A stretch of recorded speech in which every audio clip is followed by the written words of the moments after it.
وَأَنزَلْنَا اور اتارا ہم نے من المعصرات بادلوں سے. اور خالی بادلوں سے بات نہیں بنتی، یہ معصرات کا لفظ ہے بہت ہی زبردست لفظ ہے. اس کا روٹ ہے عصر، عصر کا ٹائم جیسے آتا ہے. اور عصر کس کو کہتے ہیں؟ جوس کو. سورۃ یوسف میں پڑھ چکے ہیں نا آپ، وَفِيهِ يَعْصِرُونَ، جس میں رس نچوڑیں گے. رس کیسے نچڑتا ہے؟ جیسے لیمو کا رس آپ نچوڑتے ہیں، پریشر سے نچڑتا ہے نا. چاہے ہاتھ سے نچوڑیں چاہے مشین سے، تو وہ پریشر دے کے اترتا ہے اس میں سے جو بھی اترتا ہے.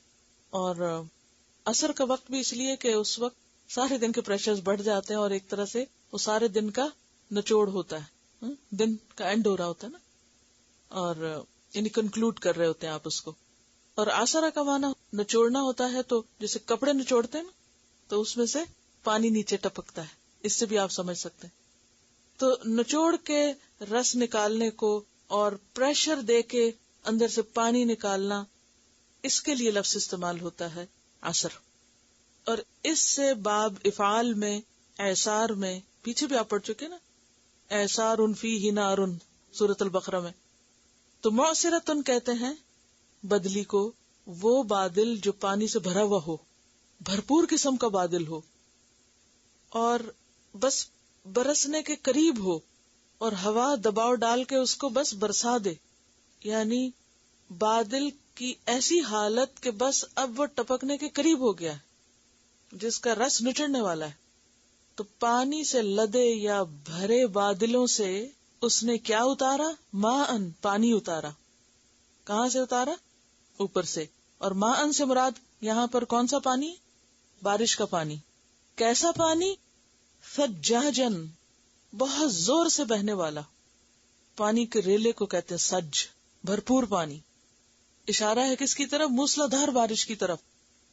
ہم نے پانی سے لدے بادلوں سے، یا کہنا چاہیے بھرپور بادلوں سے پانی کا ریلا برسا دیا، موسلادھار بارش برسا دی. یہ جو سجاج کا لفظ ہے آپ نے ریسنٹلی پڑھا ہوگا، سج. وہ حج کے بارے میں آتا ہے نا کہ بہترین حج کون سا ہے؟ جس میں عج اور سج ہو. عج کیا ہوتا ہے؟ شور مچانا. کس چیز کا شور؟ تلبیے کا، خوب خوب بلند آواز سے. لیکن آپ اکثر دیکھیں گے کہ لوگ چپ کر کے بیٹھے رہیں گے، اور بہت سارے بازوں کا بھیڑ بھی ہوگی لیکن تلبیے نہیں پڑتے. وہ جو دکھاتے ہیں نا آپ کو موویز میں، اور ایک دم آواز آتی ہے، اور وہ سب آرٹیفیشل ہے. کہیں ایک دفعہ ریکارڈ کر لیا، پریکٹیکلی بہت کم نظر آتا ہے. ایک مجھے اپنا سفر یاد ہے، جو پہلا سفر تھا جو میں نے جارڈن سے کیا تھا سعودی عرب کے لیے. اس فلائٹ میں اتنا زبردست تلبیہ تھا کہ پوری فلائٹ جو تھی وہ ہر تھوڑی دیر کے بعد واقعی لگتا تھا آج ہے، ایک شور ہو گیا ہے. اور اتنی زبردست فیلنگ ہو گئی تھی بائی دا ٹائم ہم وہاں پہنچے کہ لگ رہا تھا ہم کو ایک سفر کر رہے ہیں. اس کے بعد جب بھی اپنے وطن سے جانا ہوا، سو رہے ہیں، آرام کر رہے ہیں، راحت میں ہیں، اتریں گے تو پھر جا کے دیکھیں گے. اور پھر مارے پھر رہے ہیں، ادھر ادھر وقت ضائع کر رہے ہیں، لیکن کسی کوشش نہیں کہ مل کے کچھ تلبیہ پڑھیں. تو وہ حج اللہ کو بہت پیارا ہے جس میں عج اور سج ہو. اور سج جو ہے اس میں بھی شور کا مفہوم ہے، لیکن سج کا ایک اور معنی بھی ہے، خون بہانا. یعنی اس میں خوب قربانیاں کی جائیں. تو وہ حج جس میں بہت تلبیہ ہو، بہت قربانیاں ہو، وہ اللہ کو بہت پیارا ہے، بہت پسند ہے. تو یہاں پر ماء ثجاجا، خوب خوب برسنے والا پانی اللہ نے آسمان سے اتارا.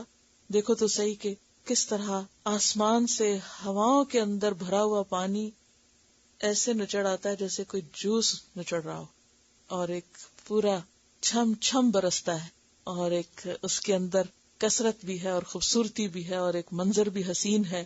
اور پھر اس میں جب معصرات کا لفظ ہے تو پھر اس کو آپ مزید سمجھ سکتے ہیں، فَأَنزَلْنَا مِنَ السَّمَاءِ مَاءً فَأَسْقَيْنَاكُمُ، اور ماءً طہورا بھی ہے، یعنی بارش کا پانی جو ہے، اور ماءً مبارک ہے، اور پھر اللہ نے اس سے پلایا. وَمَا أَنْتُمْ لَهُ بِخَازِنِينَ، ہم اس کو جمع کر کے نہیں رکھ سکتے. اللہ تعالیٰ اس کو جہاں جمع کرتا ہے سمندروں میں، پھر اس کے بعد دوبارہ ہمارے اوپر لے آتا ہے، اور پھر جذب کر کے زمین کے اندر چشمے بہ پڑتے ہیں.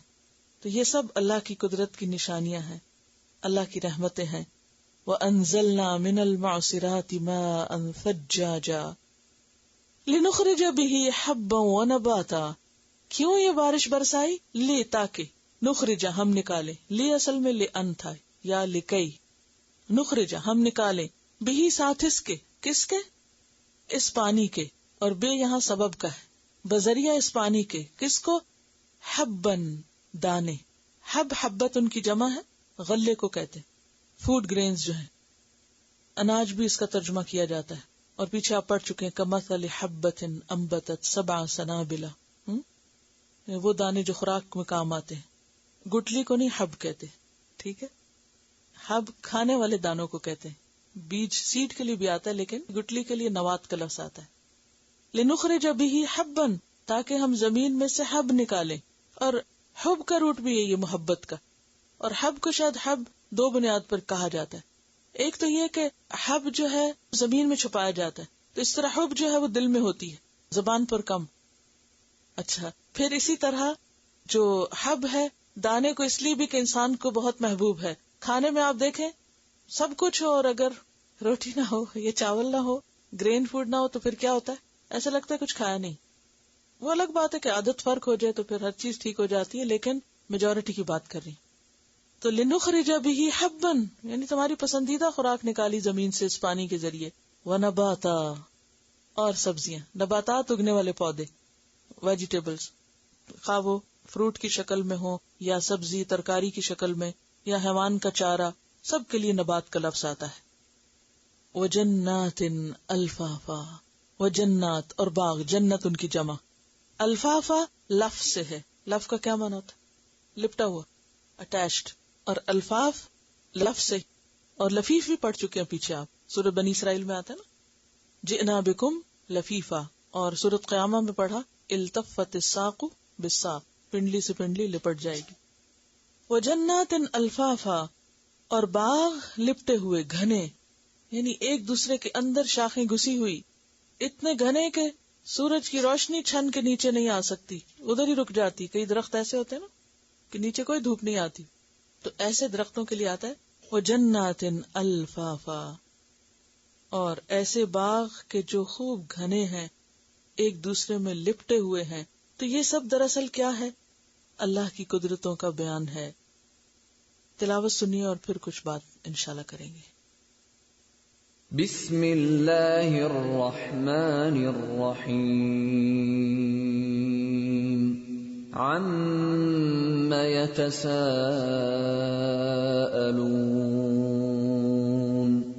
عَنِ النَّبَإِ الْعَظِيمِ الَّذِي هُمْ فِيهِ مُخْتَلِفُونَ. كَلَّا سَيَعْلَمُونَ ثُمَّ كَلَّا سَيَعْلَمُونَ. أَلَمْ نَجْعَلِ الْأَرْضَ مِهَادًا وَالْجِبَالَ أَوْتَادًا وَخَلَقْنَاكُمْ أَزْوَاجًا وَجَعَلْنَا نَوْمَكُمْ سُبَاتًا وَجَعَلْنَا اللَّيْلَ لِبَاسًا وَجَعَلْنَا النَّهَارَ مَعَاشًا وَبَنَيْنَا فَوْقَكُمْ سَبْعًا شِدَادًا وَجَعَلْنَا سِرَاجًا وَهَّاجًا وَأَنزَلْنَا مِنَ الْمُعْصِرَاتِ مَاءً ثَجَّاجًا لِنُخْرِجَ بِهِ حَبًّا وَنَبَاتًا وَجَنَّاتٍ أَلْفَافًا. کری کہ انہوں نے ایک ڈاکومنٹری دیکھی تھی جس میں سپر نووا کے پھٹنے کی بات تھی کہ اس کا جو ایک چھوٹا سا اسپیک ہوتا ہے یا ذرہ ہوتا ہے، وہ بھی اتنا بڑا ہوتا ہے کہ اس میں ہماری زمین کے 100 سورج سما جائیں. اس میں جو کلرز اور خوبصورتی اور وہ جو اس کا ایک گرینڈر ہے بہت ہی زبردست. تصویروں میں تو خیر وہ اتنا آتا نہیں ہے، لیکن جو ان کی ڈیٹیلز ہیں وہ حیران کن ہے. یعنی اگر ایک ذرے میں اتنا کچھ ہے تو ہزاروں ذرات اس کے، ان میں کیا کچھ ہوگا. اسٹارز کو سمجھنا چاہیں تو یوں سمجھے جیسے سورج کی اگر ایک بیم کسی سوراخ سے گھر کے اندر آ رہی ہو اندھیرے کمرے میں، تو اس میں جو ذرات نظر آتے ہیں، تو اسی طرح فضا کے اندر ستارے ہیں جو ان گنت ہیں. تو انسان اپنی آنکھوں سے یہ سب کچھ دیکھ رہا ہے اور پھر اس کو یقین نہیں آتا کہ جس رب نے یہ سب کچھ بنایا ہے وہ قیامت بھی لا سکتا ہے. آخر قیامت کے آنے کا ہمیں یقین کیوں نہیں آتا؟ اصل بات یہ کہ انسان ماننا اس لیے نہیں چاہتا کیونکہ ماننے کے بعد پھر اس کو کچھ ذمہ داریوں کا ثبوت دینا پڑتا ہے. اس میں آپ دیکھیے کہ انداز آپ دیکھیے کہ سب سے پہلے النبأ العظیم کی بات ہے اور پھر ساری عظیم عظیم نشانیوں کا ذکر ہے. تو اس نبأ العظیم کے مقابلے میں عظیم باتوں کا یا عظیم نشانیوں کا تذکرہ کیا گیا اور ان کو گنوا دیا گیا. سب سے پہلے زمین، پہاڑ، پھر ازواج، نوم، لیل، نہار، معاش، شداد یعنی آسمان، سورج، بادل، حب، نبات، باغات. اور یہ کتنی حیرت کی بات ہے نا کہ اکثر بچے اما یتساءلون سے شروع کرتے ہیں اور اتنی وائڈلی اور کامنلی نون صورت ہے اور پڑھ بھی رہے ہیں، پڑھا بھی رہے ہیں اور زبانی یاد کرنے میں بھی بہت آسان ہے. اکثر لوگوں کو میں نے دیکھا ہے کہ یہ صورت آتی ہے کیونکہ وہ شروع میں جب آغاز کرتے ہیں تو وہ اتنی دفعہ پڑھتے ہیں لیکن کبھی کسی نے سوچا نہیں کہ النبأ اس بہت بڑی خبر کے بارے میں. ہمارا عام طور پر کیا ٹرینڈ ہوتا ہے، ہر روز آج کی کیا خبر ہے، کوئی نئی تازی. کتنا عام محاورہ ہے نا ہمارا، کوئی نئی تازی، کوئی اور خبر. کتنے بیتاب رہتے ہیں ہم خبریں سننے کے لیے، کتنی دلچسپی ہوتی ہے ہمیں خبریں سننے میں. پورے اخبار پڑھے چلے جاتے ہیں کیونکہ یہ ہماری فطرت کے اندر ہے نا، ہمارے اندر رکھ دیا گیا اس طلب کو. لیکن جب سب سے سچی خبر کے بارے میں بتایا جاتا ہے تو سننے کو تیار نہیں، سننا نہیں چاہتے، جاننا نہیں چاہتے. یعنی کتنی کنٹرڈکشن ہے خود انسان کے اپنے اندر، کتنا تضاد ہے. چلیے آگے چلیں. ان یوم الفصل کان میقاتا، ان بے شک، یوم الفصل فیصلے کا دن، پھر قیامت کی طرف اشارہ ہے. یوم الفصل، اور فصلہ کا کیا معنی ہوتا ہے؟ جدا جدا کرنا، الگ الگ کرنا. فلما فصل طالوت بالجنود، اور قیامت کے دن کو یوم الفصل کیوں کہا گیا؟ کیونکہ وہ جدائیوں کا دن ہوگا. ایک تو جب سب لوگ اپنی اپنی قبروں سے اٹھیں گے، کسی کو کسی کا ہوش نہیں ہوگا، ہر کوئی اپنی فکر میں دوڑ رہا ہوگا کہ میرے ساتھ کیا ہوتا ہے، ماں باپ بہن بھائی کون کہاں ہے، کسی کو پرواہ نہیں ہوگی. اور ایون جب قیامت آ رہی ہوگی آغاز میں یہ حالت ہو جائے گی. ان زلزلۃ الساعۃ شیء عظیم یوم تذہل کل مرضعۃ عما ارضعت، جس دن بھول جائے گی ہر دودھ پلانے والی کس کو؟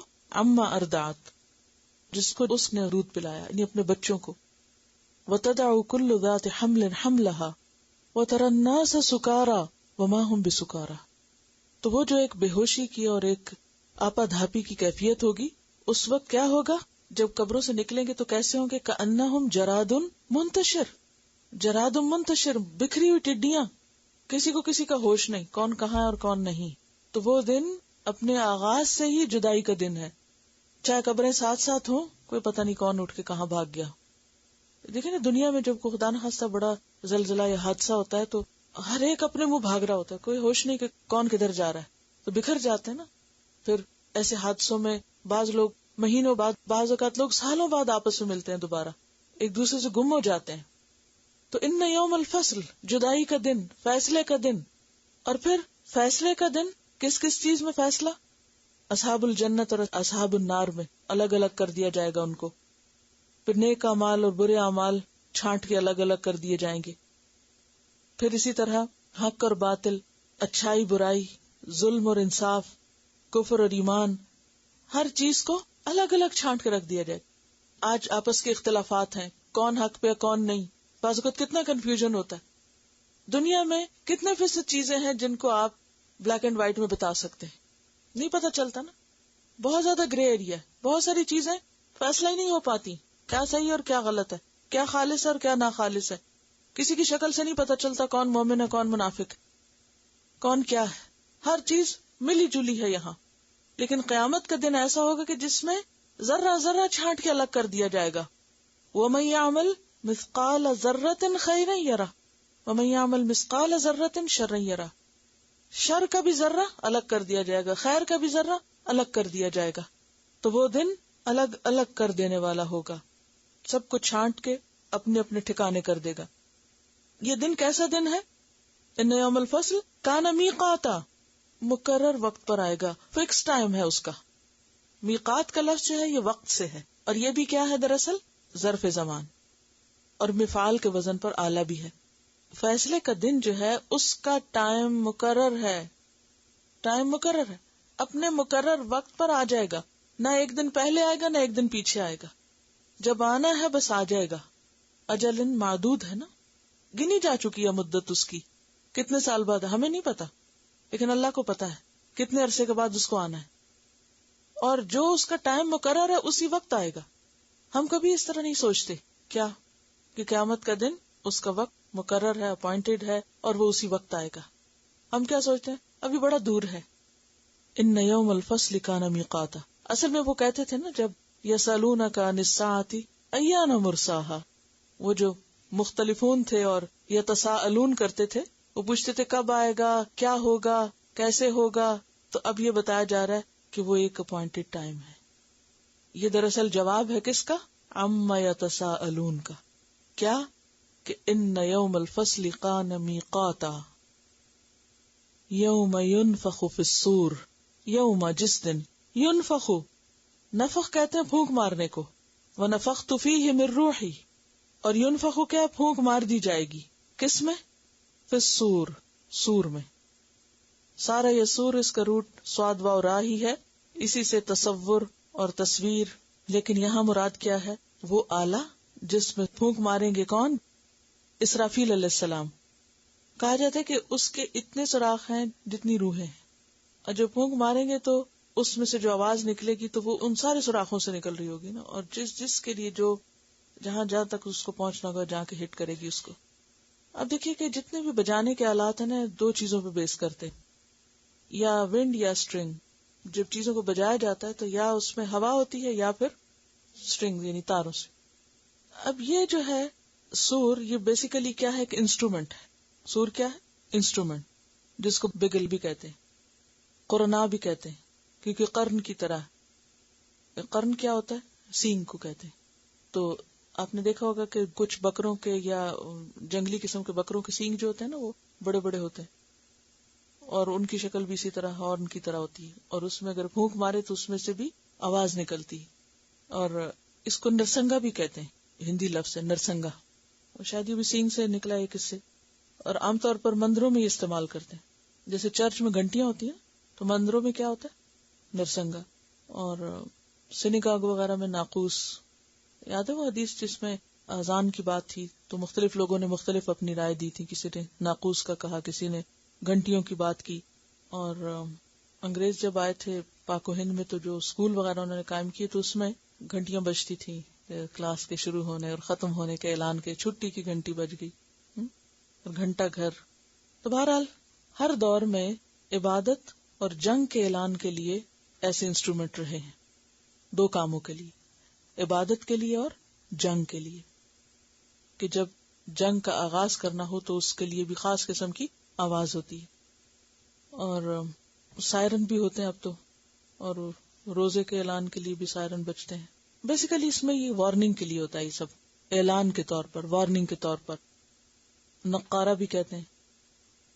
یوم ینفخ فی الصور، جس دن پھونک ماری جائے گی سور میں. اب تو نہیں بھولے گا لفظ سور. فتأتون افواجا، تو تم آ جاؤ گے فوج در فوج. یہاں فوج کا معنی آرمی نہیں ہے، عربی کا فوج اردو کی فوج سے مختلف ہے. اردو میں تو فوج اور معنی میں استعمال ہوتا ہے، عربی میں فوج کہتے ہیں گروہ کو.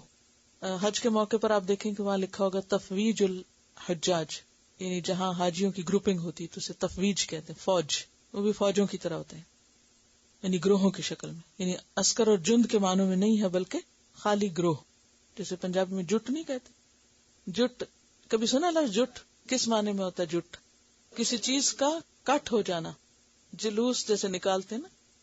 یہ میں اس لیے مختلف لفظ بول رہی ہوں کیونکہ مختلف طرح سے سوچنے کا جب آپ کو موقع ملے گا تو یہ جب سورت سنیں گے اور پڑھیں گے. اب میں کہہ رہی ہوں نا فتاتون افواجا، تو پکچر نہیں کہ آپ کے سامنے بن رہی. جب میں نے بولا نا جٹ، تو جن کو سمجھ ہے لفظ جٹ کی، ان کو فوراً سمجھ آ گئی کہ کیا حال ہوگا قیامت کے دن. اکیلے اکیلے بھی ہوں گے اور اس کے ساتھ ساتھ گروہوں کی شکل میں. اور جہنم میں بھی لوگ کیسے گرائے جائیں گے؟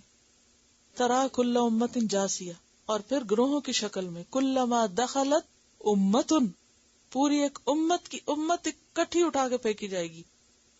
لعنت اختہا، وہ اپنی بہن کو لعنت کرے گی جو اس کو بھٹکانے کا ذریعہ بنی. تو یہ جو افواج ہیں یعنی لوگوں کے ہجوم ہوں گے، کراؤڈز، اور یہ منظر بھی حج پہ خوب نظر آتا ہے۔ یوم ینفخ فی الصور فتأتون افواجا، اور جیسا کہ قرآن پاک میں ایک اور جگہ پر آتا ہے یخرجون من الاجداث سراعا، اور پھر کیا ہوگا، یوم ندعو کل اناس بامامہم، الگ الگ، اور وہ اپنے اپنے اس میں بھی ہوں گے گروہ میں، اور ہر گروہ کے ساتھ کیا ہوگا، ان کا امام ہوگا۔ اور کس اعتبار سے گروہ بنیں گے پتہ ہے آپ کو؟ اعمال کے اعتبار سے، دلچسپیوں کے اعتبار سے، جو جس سے محبت کرتا ہوگا اسی کے گروہ میں ہوگا۔ المرء مع من احبہ۔ مسلم الخولانی کے بارے میں کسی نے سنا؟ مسلم الخولانی جو تھے وہ تابعی تھے اور بہت ہی نیک انسان تھے، اور ان کے بارے میں آتا ہے کہ جب ان سے طلحہ لستی کا پتہ ہے، حضرت ابوبکر کے دور میں مرتدین کا پتہ ہے، مرتدین میں سے کچھ گروہوں میں نبوت کا دعویٰ بھی ہوا تھا۔ کس کس نے کیا تھا؟ مسلمہ کذاب، اسود انسی، اور طلحہ لستی، اور سجاح عورت بھی تھی۔ اصل میں نبی صلی اللہ علیہ وسلم سے پہلے کبھی وہاں کسی نے نبوت کا دعویٰ نہیں کیا، کوئی پرواہ نہیں تھی، کوئی مذہبی لوگ نہیں تھے وہاں کے، اور نہ ان کو اس کی کوئی ضرورت تھی۔ حضرت ابراہیم کو گزرے ایک زمانہ گزر چکا تھا، اور باقی پیغمبر عربوں میں نہیں آئے تھے، آس پاس آئے تھے، لہٰذا ان کے ہاں کوئی اٹریکشن نہیں تھی کسی کے نبی کا دعویٰ کر۔ لیکن جب نبی صلی اللہ علیہ وسلم نے دعویٰ کیا اور پھر جس طرح آپ کو کامیابی ہوئی، تو پھر وہ کہ وہ جھوٹے نبی پھوٹ پڑے۔ انہوں نے کہا کہ یہ تو بڑا کامیاب بزنس ہے، چلو ہم بھی دعویٰ کر لیتے ہیں۔ تو آپ کے دور میں بھی کچھ نے کر لیا، اور کچھ بعد میں تو جیسے ایک مشرم کی طرح پھوٹ پڑی چیزیں، بلائیں۔ تو بہرحال مسلم الخولانی جو تھا، ان سے اس نے پوچھا جھوٹے نبی نے کہ کیا تم مجھے نبی مانتے ہو؟ اس نے کہا میں سنتا ہی نہیں، یعنی کہ میں نہیں، آئی کانٹ ہیئر، میں نہیں سن سکتا۔ اس نے کہا کہ محمد صلی اللہ علیہ وسلم کو نبی مانتے ہو؟ تو کہا ہاں نبی مانتے۔ پھر وہ پوچھتا، اور باقی وہ نہیں سنتے تھے جس وقت وہ اس سے یہ پوچھتا، اور اس طرح ان کی جان بچ گئی۔ بہرحال کوئی امام کے لفظ سے مجھے یاد ہے، بہت ہی نیک انسان تھے۔ بہرحال اس کے بعد ان کو جب مسلمانوں کی جو مختلف مرتدین کے خلاف جنگ ہو رہی تھی، ان میں سے ایک فوج میں یہ شامل تھے، تو انہوں نے یہ وصیت کی تھی کہ اگر میں شہید ہو جاؤں یہاں تو مجھے دشمن کے علاقے میں اندر تک جا کر دفن کرنا، اور جو جھنڈا میرا وہ میرے ساتھ دفن کرنا۔ میں چاہتا ہوں کہ قیامت کے دن جب میں اٹھوں تو میں شہداء کا امام بن کے اٹھوں اور اس جھنڈے کے ساتھ اٹھوں۔ تو یوم ندعو کل اناس بامامہم، تو ہر طرح کی فوجیں ہوں گی، ہر کسی، کیونکہ مزاج مختلف ہے نا، اور لوگوں کے حالات مختلف ہوتے ہیں، کوئی کسی چیز پہ اکٹھا ہوتا ہے، کوئی کسی پہ۔ اسی طرح کچھ لوگ قرآن والے اٹھیں گے، ان للہ اہلینا وخاصتہ، اور وہ اس طرح پہچانے جائیں گے۔ کچھ شہداء کی ہوں گے، کچھ شعراء ہوں گے۔ امر القیس جو ہوگا وہ شعراء کا جھنڈا ہاتھ میں پکڑ کے اور بہت سے شاعروں کو پیچھے لگا کے جا رہا ہوگا۔ تو قیامت کے دن کا ایک منظر یہ بھی ہے، تو اس کا یہاں خاص طور پر ذکر کیا جا رہا ہے کہ وہ دن جس کا تم انکار کرتے ہو، ایک تو کہ فیصلہ ہو جائے گا، دوسرا یہ کہ فوج در فوج گروپس کی شکل میں لوگ آئیں گے اور ان کے لیڈرز ان کے ساتھ ہوں گے، تو ہر شخص کو سوچ سمجھ کے اچھی طرح اپنا لیڈر منتخب کرنا چاہیے، وہ کس کی فوج میں داخل ہو رہا ہے، وہ کس کے گروہ میں جا رہا ہے، وہ کس جماعت کو جوائن کر رہا ہے، وہ کس فرقے کے ساتھ ہے، کیونکہ قیامت کے دن آپ انہی میں سے اٹھائے جائیں گے، جو جس کے ساتھ ہوگا انہی میں سے اٹھایا جائے گا۔ یوم ینفخ فی الصور فتأتون افواجا وفتحت السماء، اور کھول دیا جائے گا آسمان، فکانت ابوابا، ہو جائے گا دروازے دروازے۔ اب کل بھی اس پہ ہم تفصیلاً پڑھ چکے ہیں، اذا السماء انشقت، اور یوم تشقق السماء، اور اذا السماء انفطرت۔ تو یہاں کیا ہے، وفتحت السماء، آسمان کھول دیا جائے گا، فکانت ابوابا، اور اس کے دروازے ہوں گے۔ اب ان دروازوں سے کون نکلے گا، کیا نکلے گا، حقیقت اللہ ہی جانتا ہے، اور ان دروازوں کے پیچھے کیا ہوگا جو کھولیں گے تو نظر آئے گا، اللہ ہی بہتر جانتا ہے، لیکن حال یہی ہوگا۔ وسیرت الجبال، اور پہاڑ چلا دیے جائیں گے، اپنی جگہ نہیں رکے رہیں گے۔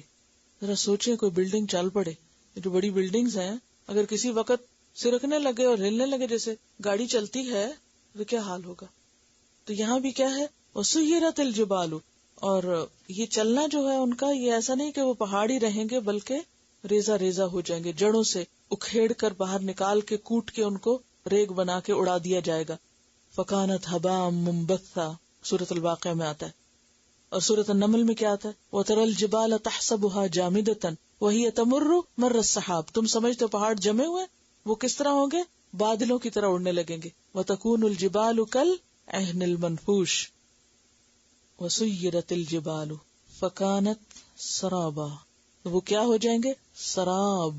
سراب کیا چیز ہوتی؟ مراج ہوتی.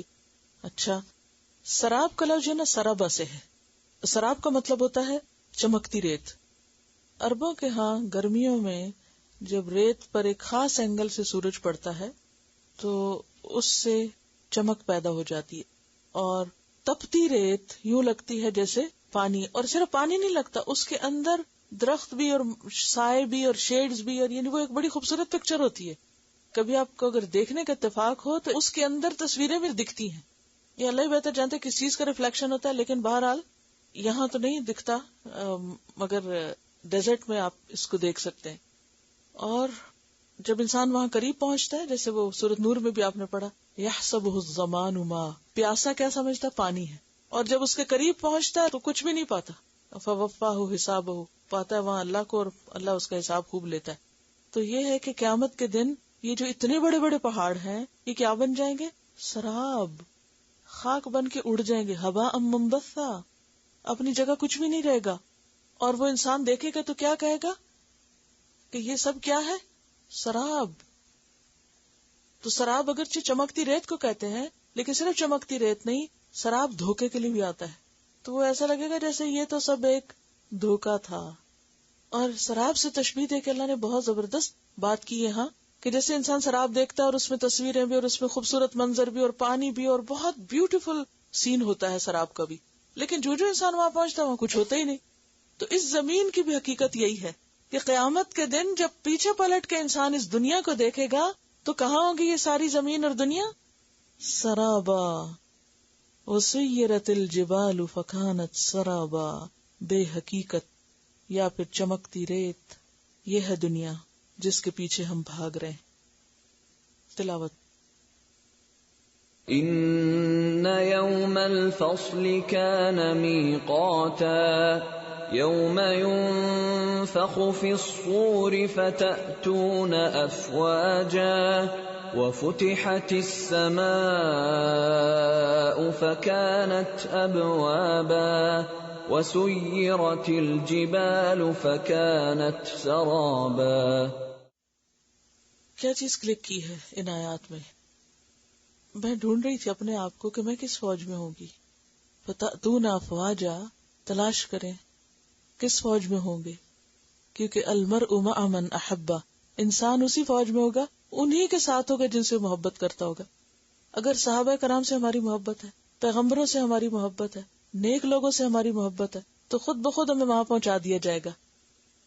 وَأَلْحِقْنِي بِالصَّالِحِينَ، ہاں کتنے بھی دور ہوں وہیں پہنچا دیا جائے گا. اور اگر کسی اور گروہ کے ساتھ وابستگی اور اس سے متاثر ہے اور اس سے بہت امپریس ہے تو پھر کیا ہوگا؟ ادھر ہی پہنچا دیے جائیں گے. ہر کوئی وہیں پہنچا دیا جائے گا جس سے وہ بلانگ کرتا ہے. دنیا میں اکٹھے ہوں گے، لوگ ہوتے ہیں اکٹھے، ایک گھر میں رہتے ہیں، ہسبینڈ وائف ہیں، بہن بھائی ہیں، رشتہ دار ہیں، ایک خاندان ہے، برادری ہے. لیکن قیامت کے دن برادری شرادیاں فلا انصاب بینہم، سب کچھ کٹ جائے گا. وامتاز الیوم ایھا المجرمون، مجرموں الگ ہو جاؤ، الگ الگ ہو جاؤ. وہ تو سب جدائیاں پڑ جائیں گی. اور اصل چیز جس کی بنیاد پر انسانوں کو اکٹھا کیا جائے گا وہ ان کی سوچ، ان کا عقیدہ، ان کی محبتیں اور ان کی دلچسپیاں.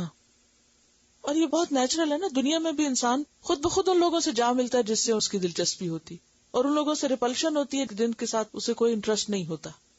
قیامت کے دن بھی یہ افواج جو ہیں ان میں سے ہم اسی فوج میں ہوں گے جن کے ساتھ ہماری دلی محبت ہے، دل کی اٹیچمنٹ ہے، صرف زبانی کلامی باتیں نہیں.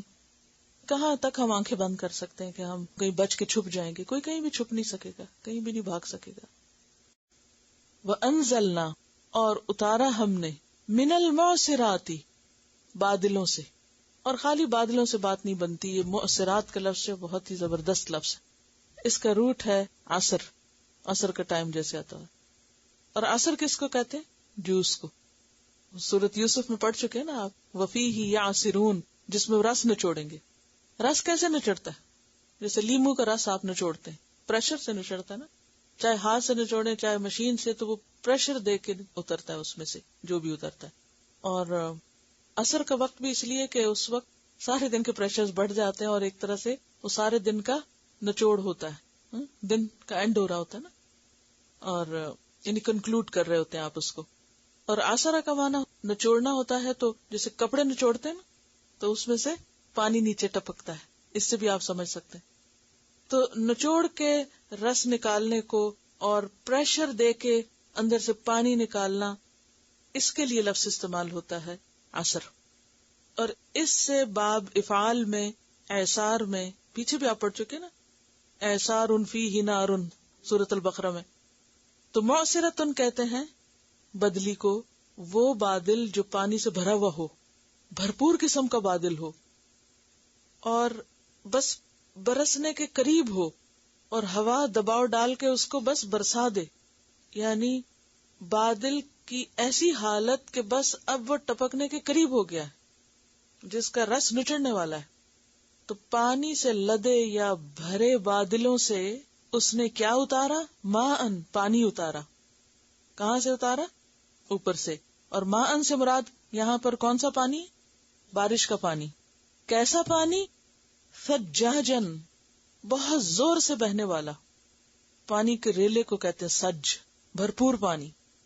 اشارہ ہے کس کی طرف؟ موسلادھار بارش کی طرف. ہم نے پانی سے لدے بادلوں سے، یا کہنا چاہیے بھرپور بادلوں سے پانی کا ریلا برسا دیا، موسلادھار بارش برسا دی. یہ جو سجاج کا لفظ ہے آپ نے ریسنٹلی پڑھا ہوگا، سج. وہ حج کے بارے میں آتا ہے نا کہ بہترین حج کون سا ہے؟ جس میں عج اور سج ہو. عج کیا ہوتا ہے؟ شور مچانا. کس چیز کا شور؟ تلبیے کا، خوب خوب بلند آواز سے. لیکن آپ اکثر دیکھیں گے کہ لوگ چپ کر کے بیٹھے رہیں گے، اور بہت سارے بعض اوقات بھیڑ بھی ہوگی لیکن تلبیے نہیں پڑھتے. وہ جو دکھاتے ہیں نا آپ کو موویز میں، اور ایک دم آواز آتی ہے، اور وہ سب آرٹیفیشل ہے. کہیں ایک دفعہ ریکارڈ کر لیا، پریکٹیکلی بہت کم نظر آتا ہے.